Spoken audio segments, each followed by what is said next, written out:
Sebagai seorang pimpinan yang membawahi lembaga pendidikan Universitas Santo Paus, apa refleksi mendalam dari perjalanan yang telah dicapai sampai dengan hari ini? Refleksi mendalam dari perjalanan ini sebagai orang beriman, kalau Tuhan menghendaki kita untuk membuat sesuatu untuk masyarakat, itu pasti terjadi. Mengapa saya menyimpulkan demikian?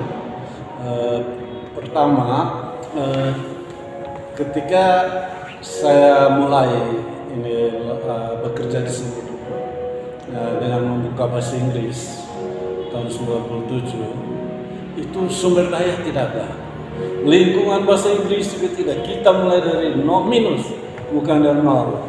Kita mulai mahasiswa pertama itu 16 orang, itu juga orang-orang yang sudah tidak apa, dan ya banyaklah tantangannya, tapi kemudian dia jadi.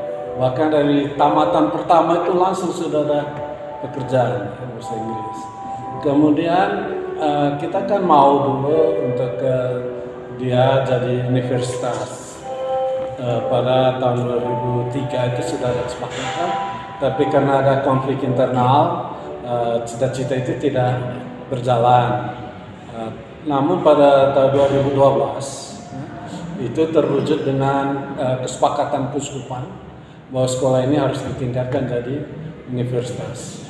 Terus terang, satu kelemahan kita, kita mau jadi dia besar, tapi kita tidak siapkan infrastruktur, sumber daya, dan ya macamnya kita manajemen belas kasihan. Kalau ada orang dalam, kita andalkan itu. Tapi ya puji Tuhan, itu bisa.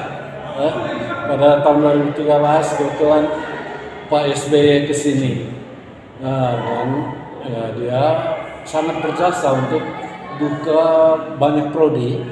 FK jadi 6, lalu Stikes ada 2 prodi, jadi 8. Dengan basis itu kita bisa berjuang 2 lagi karena persyaratan universitas. Dan itu yang kita berjuang pada tahun 2013 sampai 2019. Dan puji Tuhan ada orang yang membantu. Jadi dalam refleksi saya, Tuhan sudah menyiapkan orang-orang untuk membantu kita. Kalau kita betul mendengar suara Tuhan. Kalau memang Tuhan menghendaki kita untuk mewujudkan mimpi itu terlaksana. Itu yang pertama. Kemudian yang kedua, dalam refleksi saya, perjalanan untuk mencapai sebuah kesuksesan mesti ada dinamika. Dan dalam dinamika itu kita harus punya sikap kesabaran, mendengar, dan tidak boleh putus asa. Jalan keluar akan tiba pada waktunya. Itu yang kedua yang saya, jadi tidak ada yang langsung sukses. Jadi selalu ada tantangan. Kemudian yang ketiga, dalam dinamika seperti itu selalu muncul orang yang kita tidak duga membuat kita bisa melaksanakan tugas itu. Ketika saya diangkat jadi ketua tahun 2011, saya tidak ada bayangan apa-apa selain ya ada cita-cita kalau bisa di sekolah berkembang. Tapi sedikit demi sedikit kita ketemu, waktu itu saya refleksikan Pak Yos Mesoi, waktu gubernur. Dia bantu kita buat asrama mahasiswa Rusunawa tanpa ada apa sebelumnya. Kemudian Pak Beni, mereka semua kenalan kita Jakarta untuk bantu buka prodi. Sampai yang terakhir kita dapat Pak Sirius Keron, sekretaris pribadinya Menteri Pendidikan dan Kebudayaan. Jalur-jalur itu sebetulnya yang membuat itu mulus perjuangan. Jadi saya berpikir itu saya menyimpulkan Tuhan sudah memanggil kita untuk sesuatu, buat sesuatu. Kita tinggal jalankan tugas itu dan harus tulus. Tidak boleh ada kepentingan kita. Kalau kita ada kepentingan pribadi, mungkin itu akan menambah. Itu yang saya alami. Terus terang, ya perjuangan selama ini ada tantangan tapi selalu diatasi karena kita tidak ada kepentingan pribadi. Mimpi kita kan kita berangkat dari misi dasar gereja itu misi keselamatan. Ngomong keselamatan ini kan keselamatan rohani jasmani yang kita terjemahkan dalam bahasa pendidik. Orang mereka itu cerdas sehingga bisa dapat kerja, bisa hidup sejahtera, hidup bahagia, dan juga secara rohani dia selamat. Lembaga pendidikan ini harus kuat. Dan terus terang, bahasa saya itu orang di NTT, orang Manggarai harus bisa mengenyam pendidikan bermutu seperti di Jakarta. Untuk dia menikmati pendidikan yang baik, tidak harus ke Jawa, tapi bisa di sini. Dan untuk itu, memang ya kita mengelola sekolah ini harus istilah saya profesional ya harus ada perhitungan. Kalau dalam visi kita ya sekarang, kalau visi saya yang 4 tahun yang lalu ini sampai sekarang tahun ini adalah pemantapan tata kelola dengan Tridharma.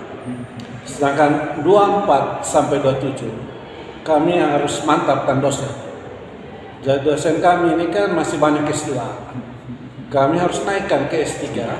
Dan dalam perkiraan saya dalam 4 tahun depan harus paling kurang ditambah 20% dosen sudah S3.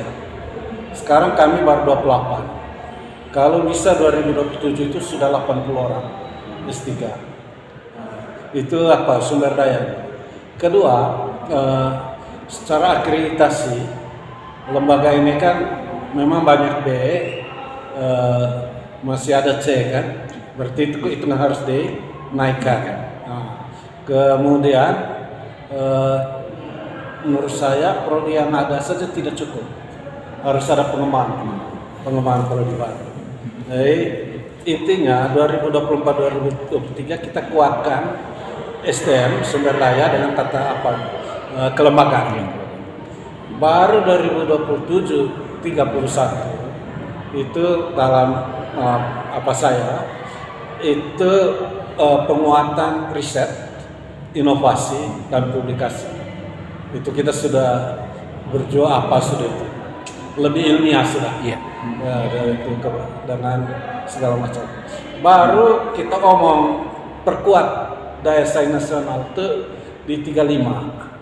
Kita perkuat daya saingnya, berarti kita sudah harus bisa selevel ya 100 perguruan tinggi besar di Indonesia. Itu tahun 35. Kemudian tahun 39 kalau bisa itu sudah Asia levelnya.